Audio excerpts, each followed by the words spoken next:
இன்றைய பாடத்துல பேரழிவிற்கும் வளர்ச்சிக்கும் இடையிலான சர்வதேசம் என்ற தலைப்பு பகுதியிலிருந்து இன்றைய பாடப்பகுதியை நம்ம பார்க்கிறோம். பேரழிவு எந்த அளவுக்கு ஒரு பேரழிவு ஏற்பட்டுச்சுன்னா அது வளர்ச்சிக்கு எந்த வகையில ஒரு இடைஞ்சலாக இருக்கும், இதுக்குள்ள உள்ள சர்வதேச நிகழ்வுகள், உறவுகள் இவற்றையெல்லாம் உள்ளடக்கிய ஒரு பகுதி. இதுல முதல்ல நம்ம பார்க்க இருக்குது பருவநிலை மாற்றம். இந்த பருவநிலை என்பது ஒரு வானிலையும் ஒரு காலநிலையையும் ஒத்த நிகழ்வை நாம் பருவநிலை என்றோம். வானிலை இப்ப பூமியை சுற்றி ஒரு 8 கோள்கள் சுத்தி வருது. இந்த 8 கோள்கள் மீதும் சூரிய கதிர்கள் மேலப்படுது. இந்த பூமி சூரியனிலிருந்து 3வது கோளாக தன்னைத்தானே சுற்றும் பொழுது அது ஒரு நாளாகவும், தன் வட்டத்திலிருந்து நீள்வட்ட பாதையில் தொடங்கிய இடத்திற்கே வந்து சேரும் பொழுது அது ஒரு ஆண்டு காலமாகவும் அறியப்படுகிறது. ஆக சூரிய கதிர்கள் பூமியின் மேல் படும் பொழுது அது பகலாகவும், படாத பகுதி இரவாகவும் உள்ள நிலையில் இந்த பூமி தன்னைத்தானே சுற்றி கொண்டும் சூரியனையும் சுற்றி வருகிறது. இந்த சூரியனுடைய கதிர்கள் இந்த பூமியின் மீது படும் பொழுது சுமார் 23.5 டிகிரி சாய்ந்த நிலையில் இந்த பூமி உள்ளது. இந்த பூமியோட வெப்பமானது அதிக அளவில் படக்கூடிய பகுதி ஆப்பிரிக்க கண்டமாகவும், ஆசிய கண்டமாகவும், ஐரோப்பா கண்டமாகவும் உள்ளது.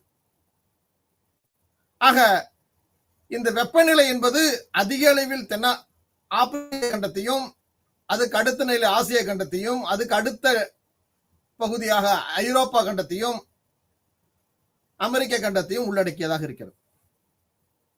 ஆக வானிலை என்பது இந்த காலநிலையை ஒட்டி ஏற்படக்கூடியது.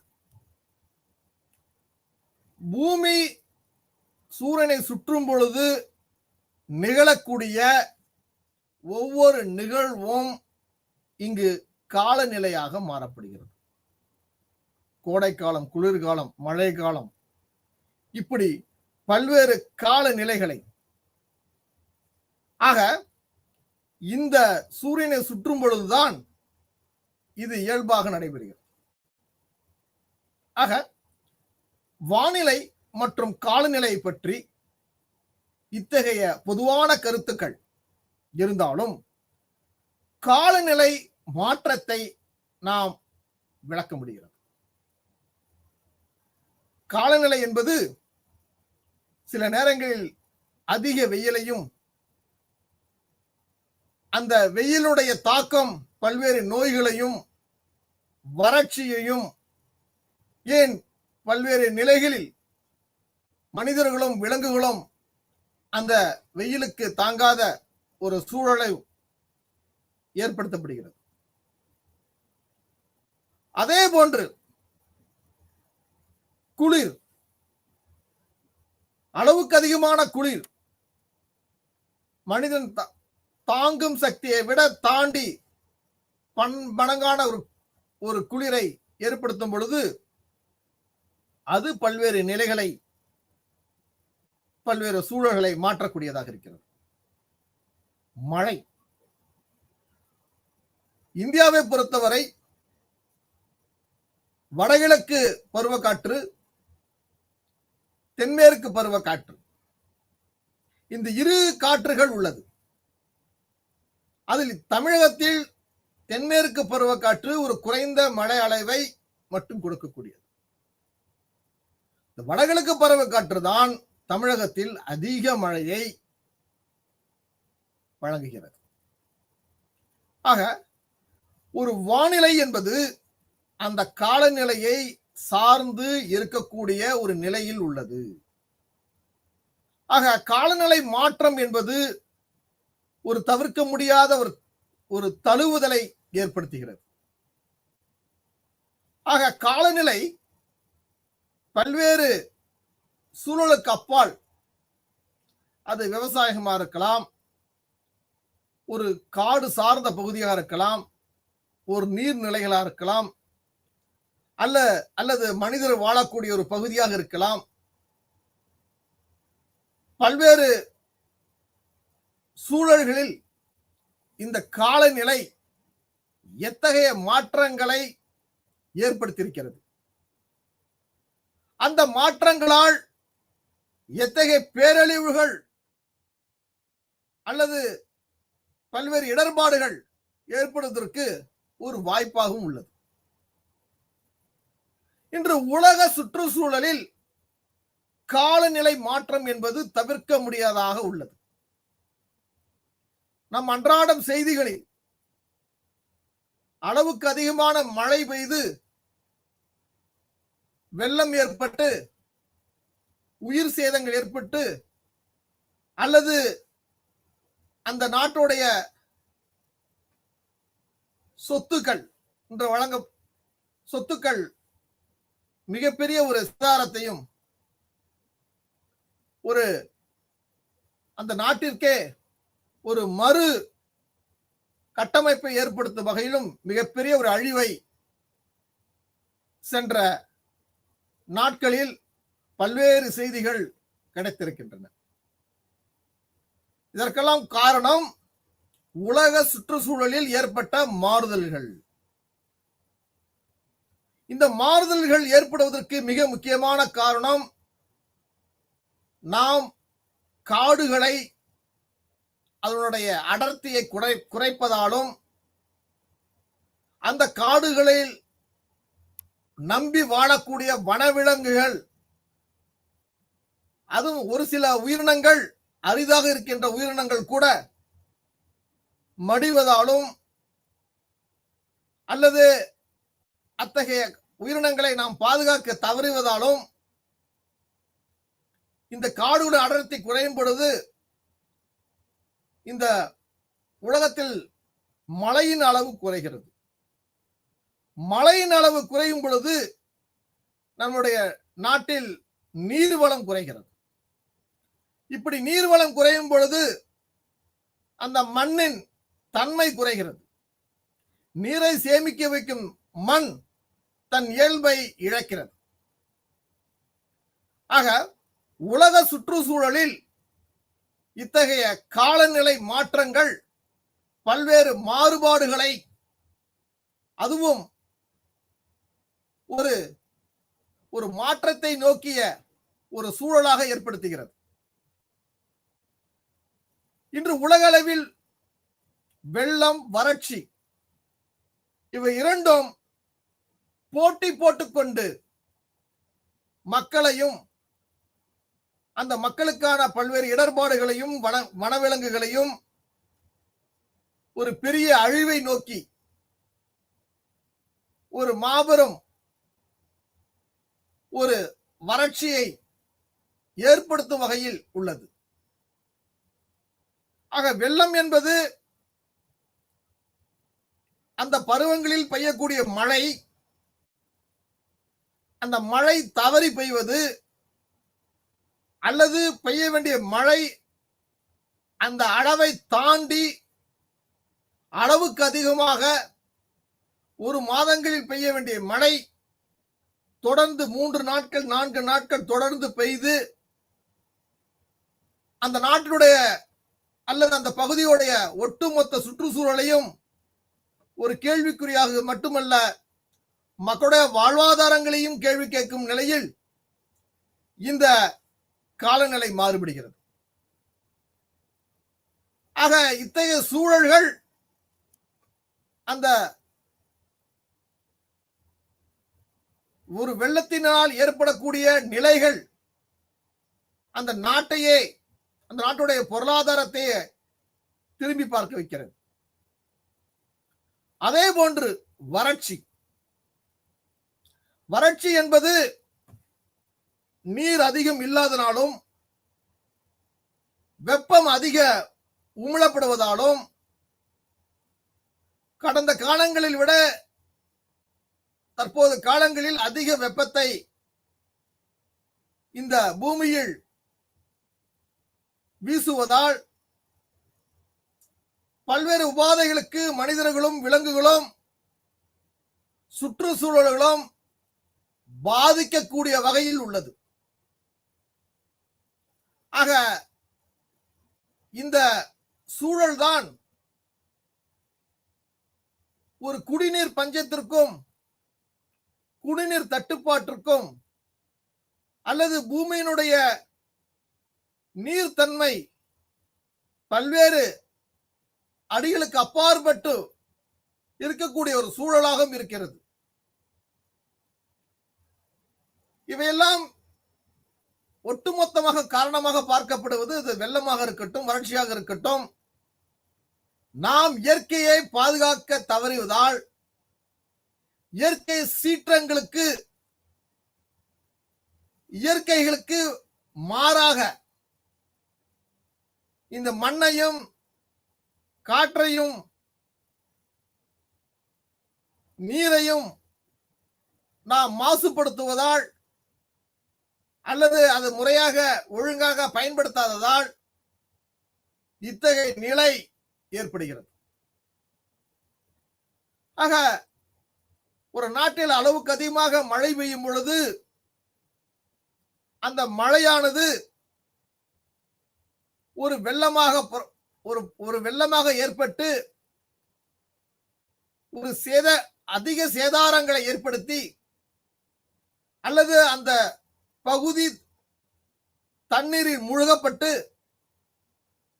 ஒரு சில நாட்கள் இந்த நிலை நீடித்து அரசு பல்வேறு நடவடிக்கைகள் எடுக்கப்பட்டு அந்த நீரை குறைப்பதற்கான ஆயத்த நடவடிக்கைகள் எடுக்கப்பட்டு அந்த நீரை ஒரு தாழ்வான பகுதியை நோக்கி திருப்பி விடப்படும் போது அது கடலில் வந்து கலக்கிறது. ஆக கடலில் கலக்கும் பொழுது பல்வேறு குப்பைகளையும் கூளங்களையும் அந்த அசுத்த நீரையும் சேர்த்து விடுகிறார்கள். ஆக நீரினுடைய அடர்த்தி அதிகரிக்கும் பொழுது அந்த கடலோர பகுதியுடைய மட்டம் அதிகரிக்கிறது. அந்த கடலோர மட்டம் அதிகரிக்கும் பொழுது நீர் கடந்த பகுதியை விட அதிக அளவை நோக்கி ஊருக்குள் வருவதற்கான ஒரு வாய்ப்பை அதிகம் ஏற்படுத்துகிறது. இவையெல்லாம் ஒரு சுற்றுச்சூழலில் காலநிலையால் மட்டுமே ஏற்படுகிறது. இந்த பூமியில் பசுமை வாயானது, அதாவது இந்த பசுமை வாயு என்பது carbon di oxide, methane, nitrous oxide, இவை மூன்றும் 1750 விகிதங்கள் உயர்ந்து உள்ளது. அப்படி உயரும் பொழுது அந்த வெப்பநிலையானது அதிகரிக்கிறது. ஒரு குறைந்த அளவு வெப்பத்தையும் அந்த குறைந்த அளவு வெப்பத்தின் மூலம் இந்த சுற்றுச்சூழல்கள் வளரும் பொழுது, பாதுகாக்கப்படும் பொழுது இந்த பசுமை வீடுகள் மிக உன்னதமாக இருக்கும். ஆக ஒவ்வொரு மனிதனும் இந்த கார்பன் டை ஆக்சைடை விடும் பொழுது, அதாவது ஆக்சிஜனை சுவாசித்து ஒவ்வொரு மனிதனும் அந்த ஆக்சிஜன் தன்னுடைய உடம்பிலிருந்து வெளியேறும் போது கார்பன் டை ஆக்சைடாக மாறுகிறது.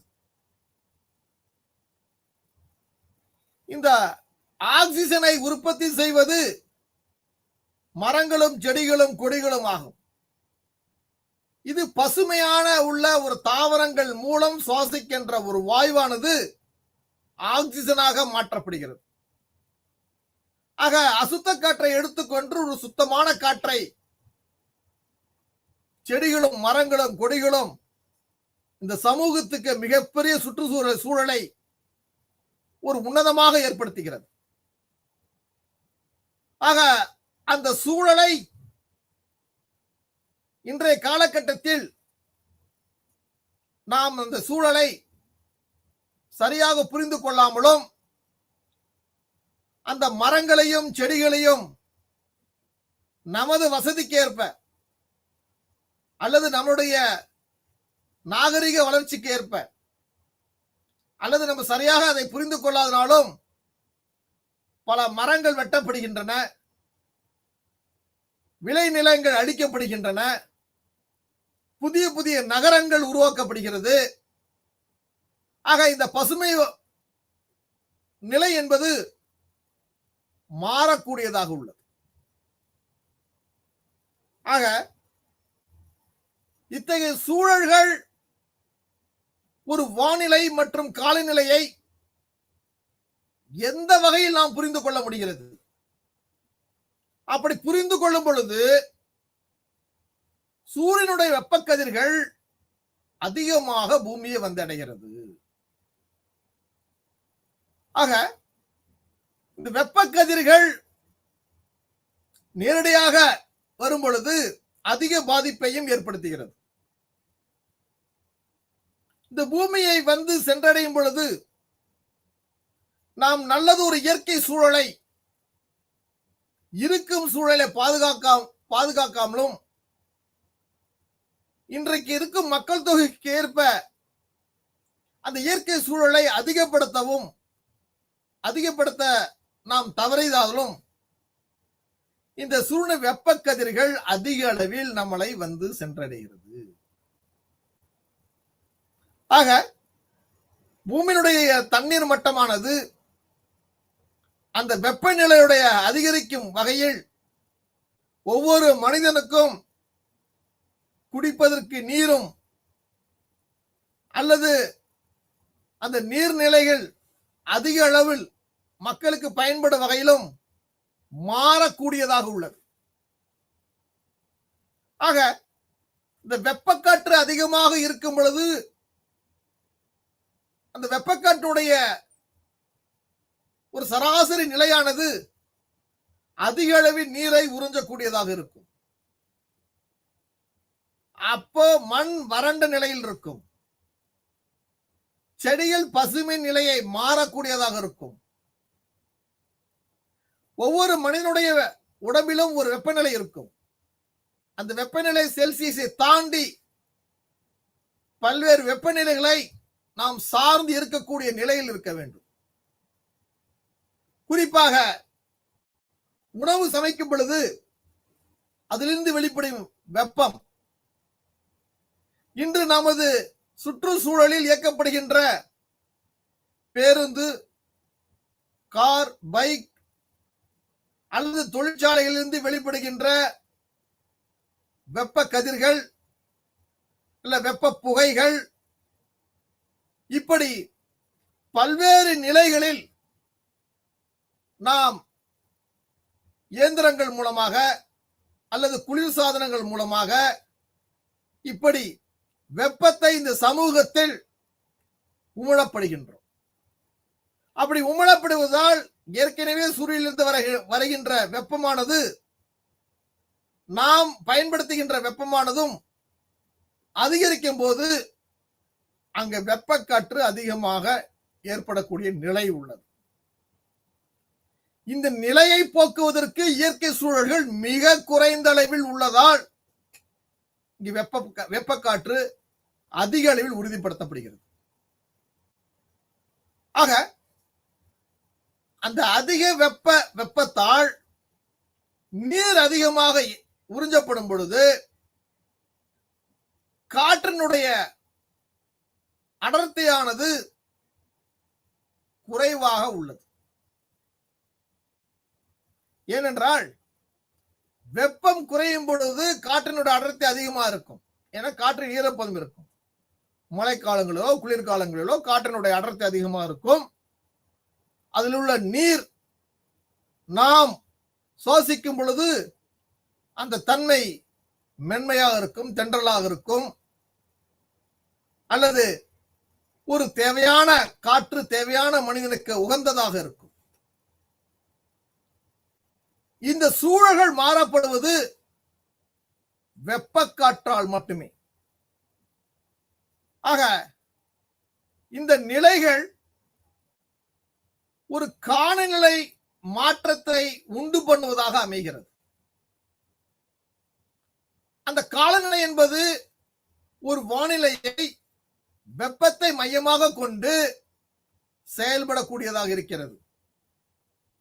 ஆக காலநிலை என்பது காலத்தில் ஏற்படுகின்ற ஒவ்வொரு நிலைகளையும், வானத்தில் நடைபெறுகின்ற ஒவ்வொரு சூழலையும், இவை இரண்டும் ஒரு வெப்பத்தை அடிப்படையாக கொண்டு, அந்த வெப்பம் இவை இரண்டும் குறைவதற்கான வாய்ப்பாக இருந்த காலகட்டங்களை தாண்டி இந்த காலநிலையிலும் வானிலையிலும் வெப்பம் அதிகமாக இருக்கும் பொழுது ஒரு மிகப்பெரிய மாற்றம் ஏற்படுகிறது. இதைத்தான் காலநிலை மாற்றம். உலகில் பல்வேறு நாடுகளில் கரியமில வாயுவை அதிக அளவில் ஏற்படுத்துகிறார்கள். காற்றில் அசுத்தங்களை ஒரு பொருளை எரிப்பதன் மூலமாக ஏற்படும் புகை, அதிலும் சில புகைகள் நச்சு புகையாக, தொழிற்சாலைகளிலிருந்து அதிகம் வெளியேறப்படுகிற புகைகளில் அதில் பல்வேறு துர்நாற்றங்களும் தூசிகளும் பல்வேறு சூழல்களை மாற்றக்கூடியதாக அமைகிறது. அந்த காற்றை சுவாசிப்பதால் ஒவ்வொரு மனிதனுக்கும் உடல்நிலையில் பல்வேறு மாற்றங்களை ஏற்படுத்துகிறது. ஆஸ்மா அல்லது மூச்சு விட முடியாத ஒரு சூழல், அல்லது உடல்நிலையில் பல்வேறு மாற்றங்களை இத்தகைய காற்றுகள் ஏற்படுத்துகிறது. உலக மத்தியில் பல்வேறு வளர்ந்த நாடுகளில் இத்தகைய சூழல்கள் அறுதிட்டு அதற்கு ஏற்ப பல்வேறு வழிமுறைகளை பின்பற்ற தொடங்கியிருக்கிறார்கள். இயற்கைக்கு புறம்பாக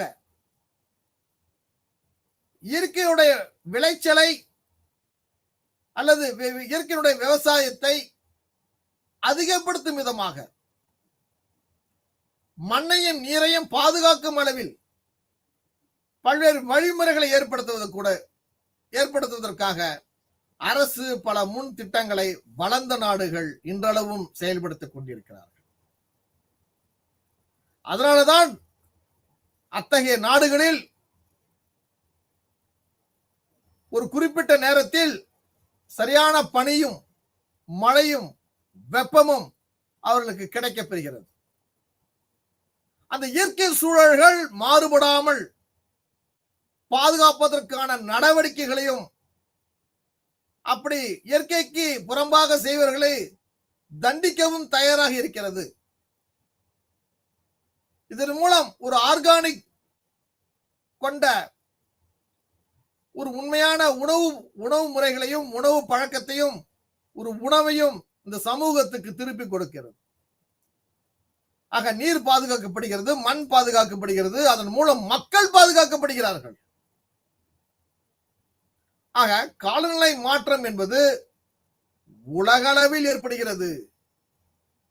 ஆக இத்தகைய சூழல்கள் பெரும்பாலும் இந்த காலநிலை மாற்றத்தில் ஒரு பொருளை எரிப்பதன் மூலமாக அல்லது அந்த எரிப்பதன் மூலம் ஏற்படுகின்ற வாயு, வெப்பம், அதில் கலந்திருக்கின்ற தூசிகள், இவையெல்லாம் ஒரு மிகப்பெரிய மாற்றத்தை ஏற்படுத்துகிறது. இந்த மாற்றங்கள் தான் உலகத்தில் வெப்பமயமாதல் என்ற சொல் தொடங்குவதற்கான ஒரு நிகழ்வாக அமைகிறது. ஆக உலக வெப்பமயமாதல் என்பது தற்போது முன்பை விட தற்போது 31% கார்பன் டை ஆக்சைடு வானிலையில் உயர்ந்து உள்ளது. ஏனென்றால் இன்று அதிக பேருந்துகளையும் கார்களையும் விமானங்களையும் பெரும்பாலான தொழிற்சாலைகள் பல்வேறு உற்பத்திகளை உற்பத்தி செய்யும் பொழுது அதிலிருந்து வெளிப்படுகின்ற காற்றுகள், புகைகள், அதே போன்று மனிதனால் ஏற்படுத்தக்கூடிய பல்வேறு இயற்கைகளை கொளுத்துவதாலும் அல்லது நம்முடைய உணவு முறைகளில் பல்வேறு மாறுபாடுகளை ஏற்பட்டு அதன் மூலமாக வெளிப்படுகின்ற வெப்பங்கள் இல்லது அதிக அளவில் பயன்படுத்தக்கூடிய குளிர்சாதனங்கள், அந்த குளிர்சாதனம் என்பது ஒரு அறையாக இருக்கலாம் அல்லது நம்முடைய வீடுகளில் பயன்படுத்தக்கூடிய குளிர்சாதன பெட்டியாக இருக்கலாம். எல்லாவற்றையும் நாம் பயன்படுத்துவதிலிருந்து வெப்பத்தை உமிழப்படுவதற்குடையதாக அமைகிறது. ஆக இந்த வானிலையில் கார்பன் டை ஆக்சைடு அதிக அளவில் உள்ளது. முன்பை விட அதிக அளவில் மக்கள் தொகை உயர்ந்து உள்ளது. மக்கள் தொகை உயர்வுக்கு ஏற்ப தொழிற்சாலைகளும் உயர்ந்து உள்ளது. ஆக இந்த தொழிற்சாலைகள் மக்கள் தொகைக்கு ஏற்ப பல்வேறு மாறுபாடுகளையும் மறு சிந்தனைகளையும் மாற்றிக்கொண்டே வருகிறது. ஆக இத்தகைய வெப்பத்தால் நமக்கு கிடைக்கக்கூடிய மிகப்பெரிய ஒரு விஷயம் என்னவென்றால் அமில மழை ஏற்படுகிறது. இந்த அமில மழை என்பது பெரும்பாலும் ஏற்படுவதற்கு காரணம் இந்த பூமியில் புதைந்து உள்ள, இந்த பூமிக்கு அடியில் உள்ள, இந்த பூமிக்குடைய மண் பகுதியிலிருந்து அடியில் பார்க்கும் பொழுது மண்ணாகவும் அல்லது கடின பாறைகளாகவும் அல்லது அதையும் தாண்டி பல்வேறு மண் வகைகள் உறுதியாக இவற்றையெல்லாம் தாண்டி செல்லும் பொழுது இந்த பூமிக்கிலிருந்து நீரை நாம் எடுத்து பயன்படுத்துகிறோம். அதற்கு அப்பாலும் பல்வேறு பாறைகள், அதை தாண்டி பெட்ரோல், மண்ணெண்ணெய், crude oil அல்லது இயற்கை வாயு போன்றவை எல்லாம் கிடைக்கப்பெறுகிறது. ஆக இத்தனை பூமியை துளைத்து பல்வேறு அமிலங்களை நாம் எடுக்கும் பொழுது அது ஏற்படுகின்ற இடைவெளிகள், அத்தகைய இடைவெளிகள் பூமி தன்னைத்தானே சுற்றி வரும்பொழுது நிகழும் பொழுது எந்தெந்த இடங்களில் இடைவெளியில் உள்ளதோ அந்த இடைவெளியை நோக்கி அந்த மண் பகுதிகள், பாறைகள் ஒன்றாக சேரும் பகுதிதான் பூமியோட அதிர்வு என்று அழைக்கப்படுகிறது. ஆக நாம் பூமியிலிருந்து தற்போது கூட மீத்தேன் என்ற வாயுவை உறிஞ்சி எடுத்துக் கொள்கிறார்கள். இந்த பூமியுடைய கடைசி பகுதியில் கிடைக்கக்கூடிய ஒரு பகுதி. பல்வேறு நாடுகளில், அதாவது சவுதி அரேபியா போன்ற நாடுகளில் பெட்ரோல் அதிகமாக கிடைக்கிறது, மண்ணெண்ணெய் கிடைக்கிறது, டீசல் கிடைக்கிறது, கேஸ் கிடைக்கிறது. இவையெல்லாம் நாம் பூமியில் புதையுண்ட எரிபொருளாக பார்க்கப்படுகிறது. இந்த பூமியில் புதையுண்ட எரிபொருள்களை மீத்தேன் என்ற ஒரு வாயு இருப்பதனால்தான் இவையெல்லாம் இருக்கிறது என்றது அறிஞர்களுடைய கூற்றாகும். இவை பெரும்பாலும் ஒரு காலகட்டத்தில் ஒரு ஆற்று வழி சமவெளியாக இருந்திருக்கலாம், அல்லது அந்த பகுதியில் நீர்வளத்தை மையமாக இருந்த ஒரு பகுதியாக கூட இருக்கலாம். காலப்போக்கில் தான் இத்தகைய சமன்பாடுகளை எல்லாம் கலந்து ஒரு ஏற்றுமதி பொருளாக இவற்றை நமக்கு அறிமுகப்படுத்தியிருக்கிறார்கள். ஆக இந்த புதை வடிவ எரிபொருள் எரிப்பதில் பெட்ரோல், டீசல், வெள்ளை பெட்ரோல், நிலக்கரி, மண்ணெண்ணெய், கேஸ், இயற்கை வாயு இவையெல்லாம் ஒரு சேர பெறப்படுகிறது. ஆக ஒவ்வொரு பொருளையும் நாம் அதிக அளவில் பயன்படுத்துவதால் அந்த பயனிலிருந்து நாம் அதிக வெப்பங்களை இந்த சமூகங்களில் பரப்புகின்றோம். ஆக இயற்கை வாயு என்பது கார்பன் டை ஆக்சைடையும் நைட்ரஸ் ஆக்சைடையும் சொல்வதாகும். இவை இரண்டும் தான்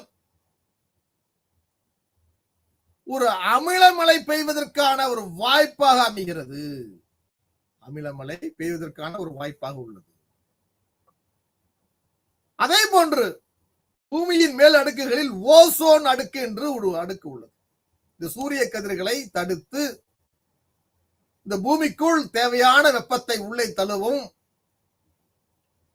இந்த வெப்பம் மாறுபாட்டால் நமக்கு தண்ணீர் பஞ்சம், தொழுநோய் பஞ்சம், இப்படி பல்வேறு காரணங்களை நாம் அடுக்கிக் கொண்டே போகலாம். இந்த ஓசோன் அடுக்கு சிதைவு என்பது ஓசோன் சூரிய ஒளியில் ஆக்சிஜனாக, இந்த ஆக்சிஜன் என்பது அதனுடைய அடுக்கில் 20 முதல் 50 கிலோமீட்டர் வரை பரவி உள்ளது. ஆக வெப்பமானது, சூரியனுடைய வெப்பமானது இந்த பூமியில் படும் பொழுது 20 முதல் 50% வரையிலான இந்த அடுக்குக்குள் ஓசோன் என்ற ஒளிக்கற்றை உள்ள பரவ செய்கிறார்கள். இந்த பூமியின் மேற்பரப்பில் இயற்கை வானிலை ஒரு பெரும் அளவில் ஒரு மாற்றத்தை ஏற்படுத்தியிருக்கிறது. அப்படி ஒரு மாற்றத்தை ஏற்படுத்துவதற்கு அந்த வானிலை என்பது மாறக்கூடியதாக அமைகிறது. ஆக அதிக அளவில் விஷவாயு கதிர்களை உமிழப்படுகிறது. அதனால் பாதிக்கப்படுகிறவர்கள் மிக அதிக அளவில் உள்ளார்கள். பெரும்பாலும் பூமியில் அல்ட்ரா வைரஸ் என்று அழைக்கப்படுகிற யூவி என்ற கதிர்வீச்சுகள் சூரிய ஒளியிலிருந்து கிடைக்கப்பெறுகிறது. இந்த கதிர்வீச்சுகள் தான் வெப்பத்தை பாதுகாக்கிறது.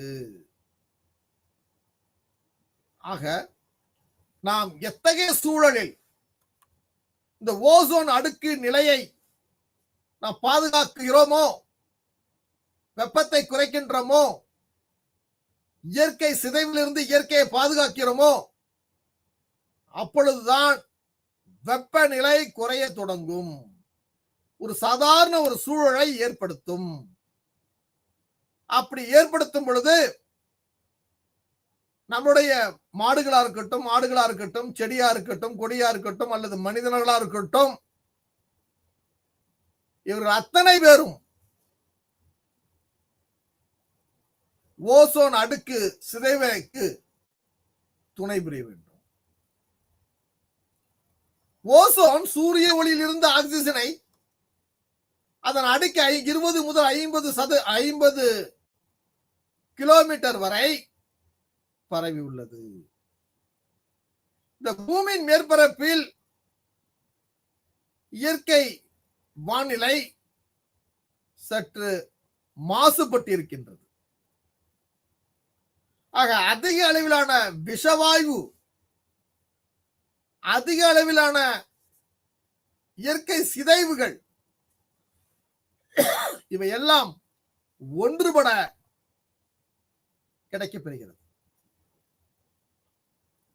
இவை ஒரு பக்கம் இருந்தாலும் இன்றைய நடைமுறை வாழ்க்கையில் பல்வேறு வல்லரசு நாடுகள், வளர்ந்து கொண்டிருக்கும் நாடுகள், இந்த இரு நாடுகளுக்கு மத்தியில் அணுசக்தி பேரழிவு, அணுசக்தி உற்பத்தி பண்ணுவது அல்லது ராணுவத்திற்கு தேவையான அணு கருவிகளையோ அல்ல கண்டம் விட்டு கண்டம் தாவும் ஏவுகணையிலையோ அல்லது புதிய கண்டுபிடிப்பின் வாயிலாக அவற்றை பரிசோதிப்பதற்கான இடத்தை தேர்வு செய்வதிலும் இவையெல்லாம் ஒரு வெப்பத்தை உமிழப்படும் ஒரு நிகழ்வாக இருக்கிறது. அதுபோன்று அணு விபத்துகள் என்பது பல்வேறு நாடுகளில் அதோட வாயு கசிவதால் ஜப்பான் நாட்டில் அப்படி ஒரு நிகழ்வு நடைபெற்றது ஒரு குறுகிய காலகட்டங்களில். ஆக அணுசக்தி என்பது அந்த கதிர்களை புரோட்டான், யுரேனியம், எலக்ட்ரான் இவற்றை கொண்டு ஒரு அணுவை உற்பத்தி செய்து அந்த அணுவிலிருந்து கதிர்வீச்சுகள் மூலமாக வெப்பத்தை வெளிப்படுத்தி அந்த வெப்பத்தை அரசு மக்களுக்கு பயன்படுத்தும் விதமாக மின்சாரமாக மாற்றப்பட்டு அனைவரும் பயன்படுத்திக் கொள்கிறார்கள். தமிழ்நாட்டில் Indira Gandhi atomic resource energy கல்பாக்கத்தில் அமைந்துள்ளது. அதே போன்று கூடங்குளம் அணுமின் நிலையம், இந்த இரண்டு நிலையங்களும் அணுக்கதிர்களை ஒரு வெப்ப ஆற்றலாக மாற்றப்பட்டு அவற்றுக்கு மத்திய நிலையிலிருந்து இத்தனை சதவீதமும் வழங்கப்படுகிறது. பல்வேறு மாநிலங்களுக்கு இல்லாத அளவில் தமிழகத்துக்கு வழங்கப்படுகிறது. ஏன்னா தமிழ்நாட்டில் 2 அணுமின் நிலையங்கள் உள்ளது. கூடங்குளமும் இந்திரா காந்தி ஓபன் கல்பாக்கத்திலும் உள்ளது. எனவே இன்றைய மாணவர்களே, அணு விபத்து என்பது மனிதனால் ஏற்படுத்தக்கூடியது. ஒரு நாட்டின் மீது இன்னொரு நாடு தன்னை அதிகாரப்படுத்தும் பொழுது அந்த சூழலில் அணு விபத்துகள் ஏற்படுகிறது. அணு கசிவு என்பது அணு உலைகளில் ஏற்படக்கூடிய சில தொழில்நுட்பங்கள் அல்லது பராமரிப்பு சரியாக இல்லாத காரணத்தினால் அந்த வாயு கசியப்பட்டு மக்கள் நுகரப்பட்டு பல்வேறு நோய் நொடிகளுக்கு துன்பப்பட்டு உள்ள நிலையும் உள்ளது. எனவே இத்தகைய நிகழ்வுகள் தான் ஒரு மிகப்பெரிய பேரழிவை ஏற்படுத்துகிறது. இந்த பேரழிவு பெரும்பாலும் ஒரு வளர்ச்சியை தடை செய்வது மட்டுமல்ல, மக்களுடைய வாழ்வாதாரங்களே மாற்றக்கூடியதாக இருக்கிறது. ஆக இந்த பேரழிவை குறைப்பதன் மூலமாக ஒரு நாட்டினுடைய வளர்ச்சியா இருக்கட்டும், ஒரு தனி மனிதனுடைய வளர்ச்சியா இருக்கட்டும், எளிதில் புரிந்து கொள்ளக்கூடிய வகையிலும் அந்த உறவுகளை பலப்படுத்தும் வகையிலும் உள்ளது. ஆக இந்த பேரழிவுகளை நாம் முழுமையாக உணராமல் அல்லது புரிந்து கொள்ளாமல் இருந்தால் அந்த பேரழிவுடைய பாதிப்புகள், அந்த பாதிப்பின் மூலமாக மக்களுக்கு ஏற்பட இன்னல்கள், இடைஞ்சல்கள் இவை எல்லாம் அதிக அளவில் ஏற்படுத்தும் போது நாம் மருத்துவத்துறை சாராமல் எந்த ஒரு முடிவும் எடுக்க முடியாத ஒரு நிலையில் ஏற்படும். ஆக பேரழிவு பற்றி பார்க்கும் பொழுது பேரழிவுக்கான வளர்ச்சிக்கான உறவுகள், இந்த பேரழிவு வளர்ச்சிக்கான உறவுகள் என்பது இயற்கை பேரழிவு. இந்த இயற்கை பேரழிவு பெரும்பாலும் மனித சக்தியால் கட்டுப்படுத்தப்படுகிறது. ஒரு மண் சரிவாக இருக்கட்டும் அல்லது பூகம்பமாக இருக்கட்டும் அல்லது இந்த பேரழிவு என்பது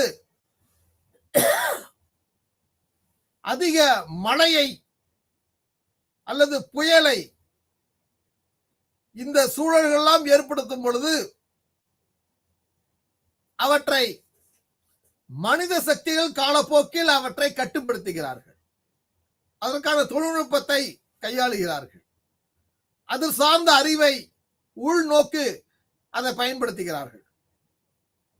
அப்படி பயன்படுத்தும் பொழுது அந்த சமூகத்தினுடைய அந்த மக்களுடைய சொத்துக்கள், வருமானங்கள் ஒரு இழக்கும் நிலை ஏற்படுகிறது. வாழ்வாதாரம் சற்று குறைந்து உள்ளது. இப்படி பல்வேறு நிலைகளில் இந்த பேரழிவுக்கான வளர்ச்சிக்காக எத்தகைய நடைமுறைகள் உள்ளது நம்மால் அறிய முடிகிறது. ஆக ஒரு பேரழிவு வளர்ச்சி என்பது அது அந்த மக்களை நேரடியாகவும் மறைமுகமாகவும் மாறக்கூடியதா இருக்கிறது. அதே போன்று இந்த பேரழிவு வளர்ச்சியானது மத்திய அரசாக இருக்கட்டும், மாநில அரசாக இருக்கட்டும், எத்தகைய நிலையில் உள்ளது அதை சரிவர செயல்படுத்துவதற்கும் அத்தகைய நிலை மாறுபட்டிருக்கிறது. ஓகேவா? நெக்ஸ்ட், வளர்ச்சிக்கான திட்டங்கள். ஒரு நாட்டினுடைய வளர்ச்சி என்பது அது திட்டங்களை சார்ந்திருக்கும். அந்த திட்டங்கள் மூலம் அதிகமான பரிந்துரைகளை கட்டுப்படுத்துவதாகும். ஆக ஒரு வளர்ச்சிக்கான திட்டங்கள் என்பது ஒரு அதிகமான பாதிப்புகளை ஏற்படுத்தக்கூடியது. அந்த பாதிப்புகளை கட்டுப்படுத்துவது. அப்படி கட்டுப்படுத்தும் பொழுதுதான் ஒரு வளர்ச்சிக்கான திட்டங்கள் அதிக அளவில் அந்த சமூகத்துக்கு பயன் தரக்கூடிய வகையில் இருக்கும். பெரும்பாலும் இந்த வளர்ச்சிக்கான திட்டங்கள் என்பது சமூகம் சார்ந்தது, கொள்கை ரீதியாக உள்ளது. நாட்டை பின்னோக்கி அழைக்காமல் முன்னோக்கி அழைத்து செல்லக்கூடிய ஒரு நிலையில் உள்ளது. அப்படி பார்க்கும் பொழுது முதல் காரணம் நிலச்சரிவு. பெரும்பாலும் மழையில் பகுதிகள், காட்டினுடைய பகுதிகள் அல்லது இத்தகைய மலைப்பகுதிகளில் அதிக அளவில் காட்டை வளப்படுத்துவதை தவறுவதாலும், அந்த காட்டில் உள்ள விலங்குகளை புறந்தள்ளுவதாலும், அல்லது அந்த பகுதியில் ஏற்படுகின்ற நீரை தேக்கக்கூடிய அணைக்கட்டுகளை தொடங்குவதாக இருக்கட்டும். குறிப்பிட்டு சொல்ல வேண்டுமென்றால் பல்வேறு அணைகள், இந்த அணைகளை கட்டும் பொழுது அரசு அத்தகைய கட்டுமானங்களுக்கு எத்தகைய நிதியை ஒதுக்குகிறது, அதன் மூலம் எத்தகைய மக்கள்கள் சென்றடைகிறார்கள், இவற்றையெல்லாம் உள்நோக்கிய ஒரு சூழலாக உள்ளது. அடுத்து, ஆபத்தான தொழிற்சாலைகள்.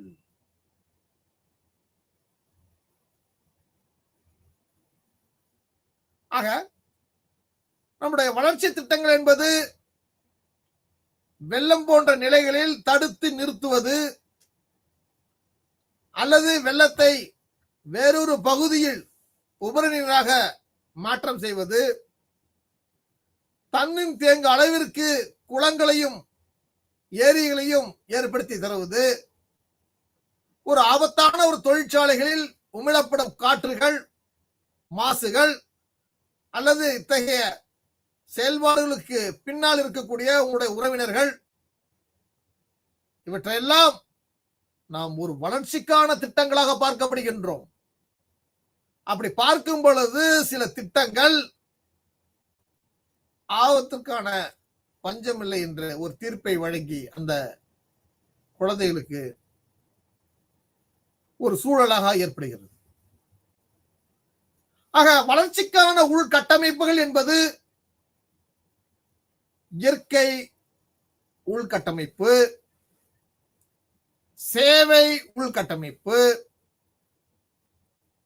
மருத்துவம் அது சார்ந்த கட்டமைப்பு, அல்லது சமூகம் உள்கட்டமைப்பு, அல்லது சுற்றுச்சூழல் உள்கட்டமைப்பு.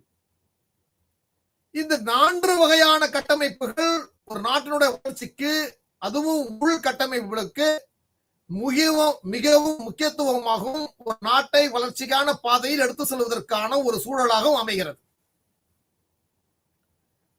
இயற்கை உள்கட்டமைப்பு ஒரு நாட்டினுடைய சாலைகள் விரிவாக்கம் செய்யப்படுகிறது.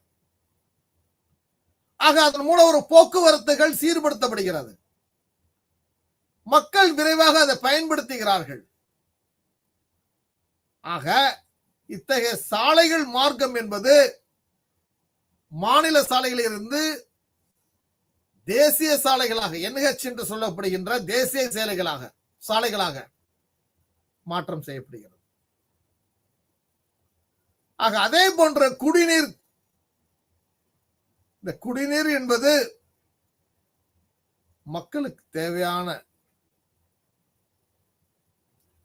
அப்படி மக்களுக்கு தேவையான ஒன்று என்பதை நாம் ஒரு சாலையின் வகையிலாக குடிநீர், இரண்டாவது காரணம் குடிநீர் என்பது ஏரி, குளம், ஆறு இந்த நிலைகளில் தண்ணியை தேக்கி வைப்பதற்கான ஒரு சூழலையும், இந்த தண்ணியை தேக்கி வைப்பதனால் அந்த பகுதியில் உள்ள மண் வளங்கள் பாதுகாக்கப்படுகிறது, மண் வளம் ஈரப்பதப்படுகிறது, அந்த மண்ணிலிருந்து தண்ணீரை உறிஞ்சி எடுத்து பயன்படுத்துவதற்கான அத்தனை உரிமைகளையும் அந்த நாடு அந்த மக்களுக்கு வழங்கியிருக்கிறது.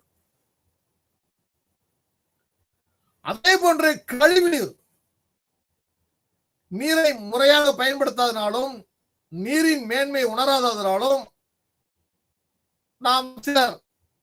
நம்மில் பலர் கழிவுநீர் நிலையாக ஒரு நீரை மாற்றக்கூடிய வகையில் உள்ளார்கள்.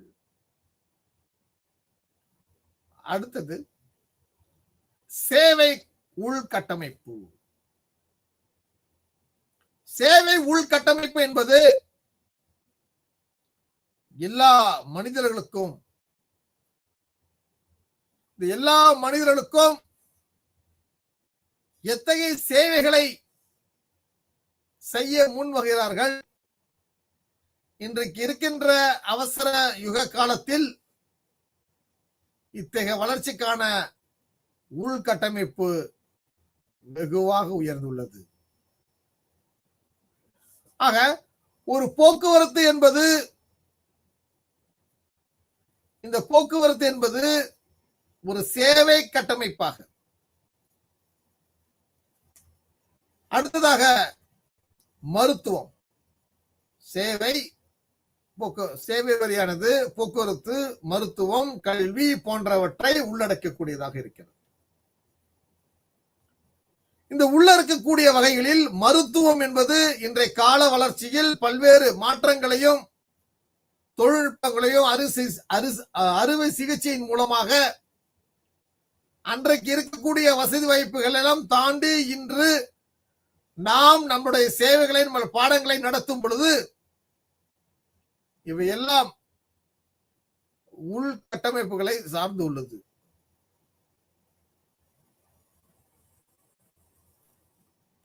ஆக ஒரு சேவை உள்கட்டமைப்பு என்பது ஒரு போக்குவரத்தா இருக்கலாம், மருத்துவமா இருக்கலாம், இவற்றையெல்லாம் சார்ந்து ஒரு கல்வி அமைப்புகள், பாடப்பிரிவுகள் அல்லது படிக்கும் முறைகளில் மாற்றம், அதற்கான தொழிற்கூடங்கள், அதற்கான நூலகங்கள் அல்லது ஆலோசனைகள், இவை அனைத்தும் ஒரு கல்வி சார்ந்து ஒரு கல்வியை ஒரு அடுத்த நிலைக்கு ஏற்படுத்துவதற்கான ஒரு வழிமுறைகளை இந்த கல்வியின் மூலமாகத்தான் நாம் ஒரு மருத்துவத்தையோ ஒரு போக்குவரத்தையோ நாம் முழுமையாக பயன்படுத்த முடியும். ஆக மூணாவது பாயிண்ட் சமூக உள்கட்டமைப்பு. இந்த சமூக உள்கட்டமைப்பு என்பது ஒவ்வொரு சமூகத்துடன் நலன், சமூக நலன், மக்கள் நலன், இவற்றெல்லாம் உள்நோக்கியதாக இருக்க வேண்டும், ஒரே நிலையில் செயல்படுவதாக இருக்க வேண்டும். அப்படி செயல்படுத்தும் போது ஆரம்பகால சுகாதார நிலையங்கள், அந்த முதியவரின் இல்லம் மற்றும் சமுதாய மையங்கள், எந்த ஒரு செயலாக இருக்கட்டும், அந்த செயல்கள் அந்த மையத்தை பயன்படுத்தி திருப்பியும் அரசாங்கத்திற்கு அந்த இடங்களை வழங்குவதாகும். இவையெல்லாம் இந்த மக்களுக்கு, இந்த மக்களுக்கான வளர்ச்சிக்கு, இந்த ஒவ்வொரு மக்களுடைய வளர்ச்சி என்பது ஒரு நாட்டுடைய வளர்ச்சியாகவும் நாட்டினுடைய பொருளாதாரத்தை மாற்றக்கூடியதாகவும் அமைகிறது. இந்த சமூக உள்கட்டமைப்புகளில் சமூக நலன் சார்ந்ததாக இருக்க வேண்டும். மக்களை ஜனநாயகப்படுத்த வேண்டும். அப்படி படுத்தும் பொழுதுதான் ஆரம்ப சுகாதார நிலையங்கள் ஒவ்வொரு கிராமங்களிலும் அல்லது சில கிராமங்கள் ஒன்றாக சேரும் இடங்களில் இந்த ஆரம்ப சுகாதார அமைப்புகள் உருவாக்கப்படுகிறது. ஆக இந்த சமூக நலன் என்பது ஒரு ஆரம்ப சுகாதார நிலையங்கள். அப்படி ஆரம்ப சுகாதார நிலையங்கள் இன்று பல்வேறு கட்டணங்களை வசூலித்து அந்த மக்களை பாதுகாப்பதிலும் அவர்களுக்கு தேவையான ஆலோசனைகளையும் வசதிகளையும் செய்து கொடுக்கிறது. அதே போல முதியவரின் இல்லங்கள், இந்த முதியவரின் இல்லமானது, அந்த முதியவருடைய இல்லமானது சற்று மாறுபட்டு இருக்கிறது. வளர்ச்சிக்கான பாதைகள் இல்லை. ஆக ஒரு சுற்றுச்சூழல் என்பது உள்கட்டமைப்பில் வளப்படுத்துவதை நாம் மறக்கும் பொழுது, தவிர்க்கும் பொழுது இயற்கை சூழல்கள் குறைப்பதற்கான பேரிடர்கள் ஏற்படுத்தப்படுகிறது. எனவே மாணவ நண்பர்களே, இந்த வளர்ச்சிக்கான உள்கட்டமைப்புகளை நாம் முழுமையாக உள்வாங்கும் பொழுதுதான், அதாவது இயற்கை உள்கட்டமைப்புகள், சேவை உள்கட்டமைப்புகள், மருத்துவம், கல்வி போன்ற சமூக சார்ந்த கட்டமைப்புகள் அல்லது சுகாதார நிலையங்கள், ஆக இத்தகைய சூழல் என்பது நமக்கு பல்வேறு மாற்றத்தை ஏற்படுத்தக்கூடியதாக இருக்கிறது. இயற்கை மற்றும் பொருளாதார உள்கட்டமைப்பு என்பது ஒரு தரமிக்க சுற்றுச்சூழலுக்கு ஏற்ற ஒரு குடியிருப்புகளை உருவாக்குவதாகும். இயற்கைகளை பாதிக்காத வகையில், இயற்கை மரங்களை வெட்டாத வகையில், அந்த மண்ணோட தன்மைகள் மாறாத வகையில், அவருடைய நீரின் தன்மைகள் குறையாத வகையில், இவைதான் இயற்கை மற்றும் பொருளாதாரமாக அமைகிறது. அப்படி செயல்படுத்தும் பொழுது ஒரு தரமிக்க ஒரு சுற்றுச்சூழல் உங்களிடத்தில் இருக்கும். ஆக அந்த சூழல் வரும் பொழுது நம்முடைய அதிர்வுகளும் குறைவதற்கான வாய்ப்பு உள்ளது.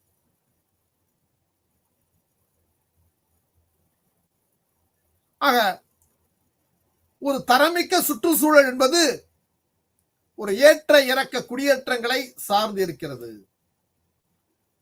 மக்கள் அதிகமாக இருக்கக்கூடிய ஒரு பகுதியானது அந்த பகுதிகளில் பூகம்பம் ஏற்படுவதற்கான வாய்ப்புகள் இருக்கும் பொழுது, அல்லது பூகம்பம் ஏற்படும் போது அதை பாதுகாப்பதற்கான கருவிகள் முன்கூட்டியே அறிவிக்கக்கூடிய ஒரு நிலை, ஆக இவற்றையெல்லாம் நாம் முழுமையாக ஒரு சமூகத்தில் ஒரு அரசு அதை நடைமுறைப்படுத்தினால் பல்வேறு இழப்புகளை நாம் சரி செய்யலாம், பல்வேறு இழப்புகளை நாம் தவிர்க்கலாம், அல்லது இழப்புகளுடைய பாதிப்புகள் குறைக்கப்படலாம். ஆக அதிக ஆபத்தான ஒரு கட்டமைப்பு கொண்ட ஒரு நகர குடியிருப்புகள் ஒன்று உள்ளது ஒவ்வொரு நகரங்களிலும். ஆக குடியிருப்புகளின் தேவை என்பது அவருடைய பொருளாதாரம் சார்ந்ததா இருக்கலாம், தொழில் சார்ந்ததாக இருக்கலாம், அல்லது அந்த நிலைகளை மாற்றக்கூடியதாக இருக்கிறதற்கு நகரங்களை பெரும் அளவில் மக்கள் தேர்ந்தெடுக்கிறார்கள். அப்படி தேர்ந்தெடுக்கும் போது நம்முடைய அதிக ஆபத்தான உள்கட்டமைப்புகளை கொண்ட ஒரு நகர, ஆக இந்த ஆபத்தான கட்டமைப்பு என்பது நகரங்களில் தெருக்களில்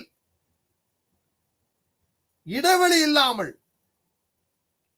வீடுகளை கட்டுவதும், அந்த கட்டப்பட்ட வீடுகள் ஒரு போதிய காற்று வசதி இல்லாமலும்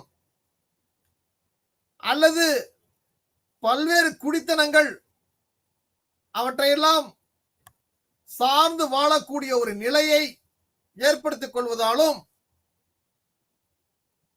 இந்த பூமியில் ஏற்படுகின்ற அதிர்வுகளா இருக்கட்டும், மழையா இருக்கட்டும், அதனால் ஏற்படக்கூடிய அழிவுகள், சேதாரங்கள்,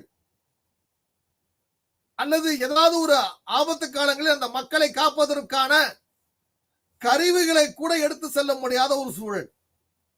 அந்த அளவிற்கு மக்கள் தொகையினுடைய அடர்த்தி அதிகமாக இருக்கிறது. அப்படி அடர்த்தி அதிகமாக இருக்கும் பொழுது நம்முடைய இயற்கையாக இருக்கட்டும், அந்த இயற்கை சார்ந்த ஒரு பொருளாதார உள்கட்டமைப்புகளாக இருக்கட்டும், அவைகள் மிக பெரிய ஒரு வருத்தத்திற்குரிய ஒரு செயலாக பார்க்கப்படுகிறது. ஆக தொழில்நுட்பம் சார்ந்து உள்ளது, அதற்கான அனுபவம் உள்ளது, இந்த மக்களை எப்படி காப்பாற்ற வேண்டும் என்ற ஆலோசனைகளும் உள்ளது. ஆனால் மக்கள் அடர்த்தியாக ஒரே இடங்கள் குழுமி இருப்பதனாலும் இவற்றையெல்லாம் எடுத்து செல்ல முடியாத ஒரு சூழல் உள்ளதாகவும், அல்லது இந்த மக்கள் இந்த மண்ணையும் காற்றையும் அதிக அளவில் மாசுபடுத்துவதாலும், இந்த மாசுபடுத்துவதால் இயற்கை மாறக்கூடிய வகையில் உள்ளது. இயற்கை மாறுவதனால் அது சார்ந்திருக்க மக்கள் பொருளாதார உள்கட்டமைப்புகள் மாறக்கூடியதாக உள்ளது.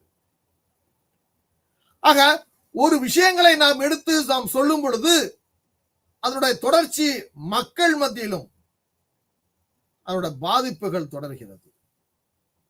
ஆக இயற்கை என்பது அந்த உண்மையான ஒரு சுற்றுச்சூழலை ஒவ்வொரு வளர்ச்சியிலையும் பயன்படுத்துவது, அந்த வளர்ச்சியை உள்கட்டமைப்பை நிலைநிறுத்திக் கொள்வது அல்லது வலிமைப்படுத்துவதாகும். எப்படி ஒரு காற்றை நாம் மாசுபடுத்துகிறோமோ, எப்படி நம்முடைய மண்ணை நாம் அந்த மண்ணுடைய தன்மை இழக்கின்றோமோ, அதே அளவிற்குத்தான் நம்முடைய நீர்நிலைகளையும் பாதுகாக்க வேண்டும். ஆக அந்த நீர்நிலைகளை பாதுகாப்பதற்கான பல்வேறு கூறுகளாக ஆறுகள், ஏரிகள், குளங்கள், வாய்க்கால்கள், குட்டைகள், இவற்றை நாம் சரிவர அந்த நீர்வளத்தை பாதுகாப்பதற்கான ஒரு சூழலை ஏற்படுத்த வேண்டும். இன்றைக்கு இருக்க மக்கள் தொகைக்கு ஏற்ப அவற்றை ஆழப்படுத்த வேண்டும், வலுப்படுத்த வேண்டும், அல்ல புதிய ஏரிகளையும் குளங்களையும் நாம் ஏற்படுத்த வேண்டும். இவற்றை நாம் சரிவர செய்யாதிருக்கிறதால் அத்தகைய செயல்களில் குப்பைகளை கூலங்களும் நம் சுற்றுச்சூழலை அதிக அளவில் பாதிக்கக்கூடிய வகையில் உள்ளது. இந்த அதிக அளவில் பாதிக்கக்கூடிய நிலை ஏற்படுவதால் ஒட்டுமொத்த சுற்றுச்சூழலும் ஒரு கேள்விக்குறியாக இருக்கிறது. ஆக ஒரு மண் வளத்தை பாதுகாப்பது என்பது நாம் எத்தகைய அளவில் குப்பைகளையும் கூலங்களையும் நாம் சரிவர பயன்படுத்தாமல் இருக்கின்றோம், அளவுக்கு அதிகமாக பயன்படுத்துகின்றோம். ஆக ஒரு பாதுகாப்பு என்பது நாம் பயன்படுத்தும் ஒவ்வொரு பொருளிலிருந்து இருக்க வேண்டும், இயற்கை சார்ந்ததாக இருக்க வேண்டும். அந்த இயற்கைகள் இயல்பாக எந்த ஒரு சூழலையும் வேறுபடுத்தி பார்ப்பதில்லை. மனிதர்கள் இன்றைய கால நகர வளர்ச்சியில் நாம் சுற்றுச்சூழலை நமக்கு தேவையான அளவில் நாம் அதை பயன்படுத்துகின்றோம். எனவே இந்த நிலை மாறுவதற்கு நாம் வனவிலங்குகளை அழியாத வகையில் பாதுகாக்க வேண்டும், காடுகளுடைய அடர்த்தியை பெருக்க வேண்டும், அழியக்கூடிய வகையிலான உயிரினங்களை பாதுகாக்க வேண்டும், ஆபத்து விளைவிக்கக்கூடிய பொருட்களை சுற்றுச்சூழலில் பாதிக்காத வகையில் நாம் தடை செய்ய வேண்டும், அரசினுடைய சுற்றுச்சூழல் கொள்கைகளை நாம் மதிக்க வேண்டும், அல்லது பன்னாட்டு சுற்றுச்சூழல் ஆய்வாளர்கள் அல்லது அந்த அமைப்புகளிலிருந்து வெளிப்படுகின்ற கருத்துக்களை நாம் முன்வைத்து அதை செயல்படுத்த வேண்டும். இப்படி செயல்படுத்துவதால் உயிரியல் சுழற்சி முறை ஏற்பட்டு பூமியினுடைய சுற்றுச்சூழல் பாதிக்கப்படும் பொழுது அங்கு காலநிலையும் வானிலையும் சரியான முறையில் செயல்படுத்தக்கூடியதாக இருக்கும். ஆக இது போன்ற இயற்கை சூழல்கள் மிக்கவர்கள் கியோட்டோ கொள்கை இந்த பூமி வெப்பம் அடைவதை ஒரு மாற்றம் செய்தல், அதிக அளவு வெப்பம் ஏற்படுவதால் இந்த பூமியில் ஏற்படக்கூடிய மாறுதல்கள் அல்லது கடல் பகுதிகளை பாதுகாக்க தவறினால் அந்த உயிரினங்களுடைய வளம் பாதிக்கப்படுகிறது. இவற்றையெல்லாம் இந்த இயற்கை பேராளர்கள், அறிஞர்கள் பல்வேறு கருத்துக்களை காலத்துக்கேற்ப முன் வைத்துக் கொண்டிருக்கிறார்கள். ஆக அவற்றை நாம் முழுமையாக உள்வாங்கிக் கொண்டு அரசு சில கொள்கைகளை எடுத்து அதை நடைமுறைப்படுத்தும் பொழுது இந்த பொதுமக்கள் அவற்றுக்கு உறுதுணையாக இருக்க வேண்டும். அல்லது வரும் தலைமுறைகளுக்கு இந்த கருத்தை போதித்து அதை நடைமுறைப்படுத்த இந்த பாடம் உங்களுக்கு ஏதுவாக இருக்கும் என்பதில் ஐயமில்லை என்பதை சொல்லிக்கொண்டு அடுத்த வகுப்பில் உங்களை சந்திப்பதில் மற்றற்ற மகிழ்ச்சி அடைகிறேன். நன்றி, வணக்கம்.